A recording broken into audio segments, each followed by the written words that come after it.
Official কাজ বা shooting আমাকে প্রায়ই লং ড্রাইভ করতে হয়, গ্রামে গঞ্জেও। আর আমি টাটকা সবজি ফল ভীষণ ভালোবাসি। তাই যখনই আমি জয়নগর বারুইপুর দিয়ে ফিরি, তখনই একদম গাছ থেকে পড়া গাছ পাকা টাটকা লিচু কিনি, যার স্বাদ সত্যিই অপূর্ব এবং দামেও কিছুটা হলেও সস্তা। দেখো কি সুন্দর লিচু, একদম গাছ থেকে পড়া গাছ পাকা লিচু। দারুণ দারুণ মিষ্টি লিচু, আমি যখনই আসি এখান থেকে বলছি দারুণ লিচু।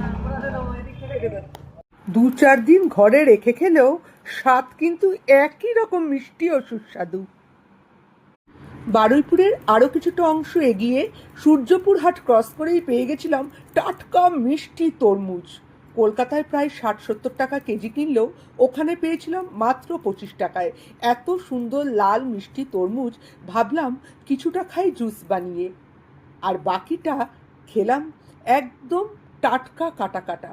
সত্যি ভারী মিষ্টি, ভারী সুন্দর। গ্রাম বাংলার টাটকা ফলমূলের কোনো বিকল্প হয় না।